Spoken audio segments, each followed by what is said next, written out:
You know, the problem with having 2 reef tanks and this isn't a full-time job is that something is always being neglected. This is how the Nano tank looked about 6 weeks ago, and unfortunately it doesn't look half as good today. Here it is. The tank definitely isn't looking at its best. I've been so focused on the 250 that this tank has literally just been left on autopilot. I fed the fish every morning before work. I've topped off the ATO reservoir every week, and that is literally about it. The glass is filthy inside and out, the corals are all over the place, and I haven't actually done a water change on this tank in about 6 weeks. So today we're going to give this tank a little bit of TLC. Let's go. So first things first, I need to remove the Wavemaker. I am removing the Wavemaker. I'm going to take it apart. I'm going to leave it soaking in some citric acid for probably about 2 hours.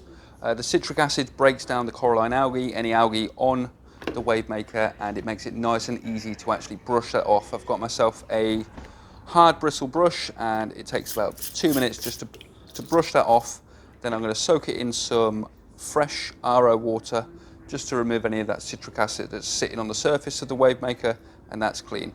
I've also removed the filter floss holders. Those filter floss holders, haven't actually been running any filter floss in this tank for about 3 weeks because I ran out. So I finally got myself some more filter floss, so that's going back in today. So in preparation for that, I thought I might as well clean out the filter floss holders because they were pretty grim. Now it is time to clean the glass. This glass is absolutely filthy. Truth be told, I've actually not cleaned the glass in probably about 4 or 5 weeks. Bit embarrassing, but been so focused on work, so focused on the 250 that this tank has literally just gone on autopilot, not even thought about it, just fed the fish every morning, filled up the ATO reservoir, and that is literally it. So this glass is truly filthy. The algae was so stuck on there, so thick, that it actually took me about 15 minutes to clean this glass. You can see how dirty the glass was, because if you look to the left side of the tank, you can actually see all of the algae still floating in the water column. So that's all suspended in the water column, and I've put the fresh filter floss in there, and that should remove it. I am doing a water change on this tank, but I haven't actually mixed the water up just yet.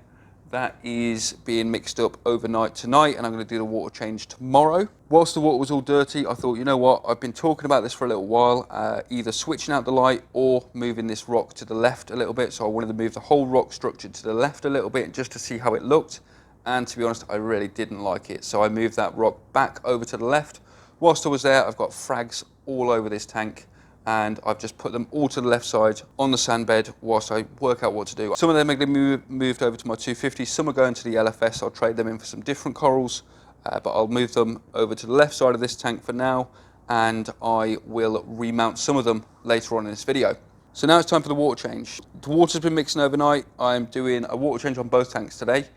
So I've got 50 litres in this brute container for my 250, and I've got 10 litres in there for this little Nano tank. 10 litres is equivalent to around 15%. This is a 75 litre, 20 gallon Nano tank, so it's around 75 litres, but with displacement of rock and sand, it's around 60 litres, so 10 litres is approximately 15%.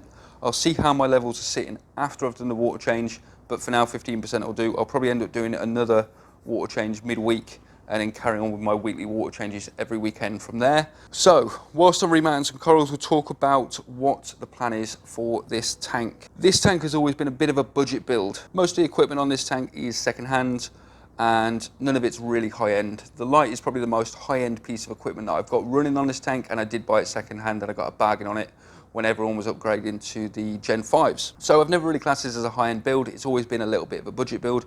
I have had some high-end corals in this tank, but I thought we're gonna focus this tank more on the budget reefer. So that being said, all of the high-end corals have gone. I wanted them in my 250 anyway, so we're really gonna focus our attention on creating a budget build with budget equipment, second-hand equipment, budget equipment, and also budget corals. So this is where I need your help. There's a lot of gaps in this tank now. Now I've removed a lot of the corals. There's a lot of space in this tank for a lot more corals. So I'm after some suggestions on what corals you think I should add.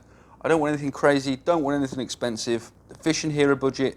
Most of the corals in here are now budget, and I want some more budget corals to go in here. So it's down to you. What do you think I should add? I'm thinking nothing over £20, $40 if you're in the US. I really don't want to put anything really expensive in this system. I just want to keep LPS softies. There's not going to be any SPS in this system. I do have a couple of ideas myself. If you remember I used to have this uranium bounce mushroom on the left side of the scape, and it really gave the illusion that this rock had sort of formed out of the ground, and it really eased up from the left side of the scape into to the right side of the scape. So I'm thinking about doing something similar but on a budget. So I'm thinking either a small rock of zoas, some cheap zoas, maybe some green and some yellow zoas, because that was a green and yellow mushroom. I think that would look quite nice. Or even I could go even cheaper and buy a small rock of GSP. The only problem with GSP green star polyps is they can be deemed quite an invasive coral, quite a fast grower, and I'm worried that that would take over. So I'm thinking zoas first, then if that doesn't work, I'll probably go for the GSP option, but we'll see how we're going. But yeah, do drop it down in the comments below. What's your favourite budget coral, and what corals do you think I should add to this tank?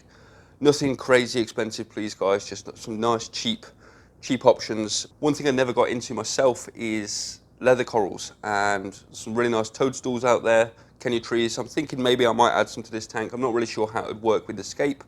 I do want to add some frog spawns, maybe some cheap Indonesian frog spawn. I think that'll add some nice movement. But yeah, I'm really interested to see what you guys think. So the tank is looking back on top form. I wouldn't say on top form because there's a lot of corals missing out of this tank, but it's getting a lot better. Here's how the tank looked at the start of the video, and here's how the tank looks now. So it's a lot better than it did. It looks a lot healthier and a lot better to the eye.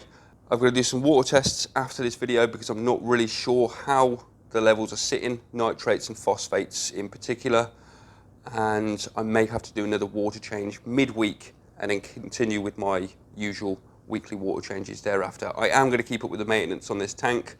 It only takes me about 15-20 minutes a week. If I'm honest, I'd completely lost interest and I was mainly focused on my other tank, and that's why this tank got neglected.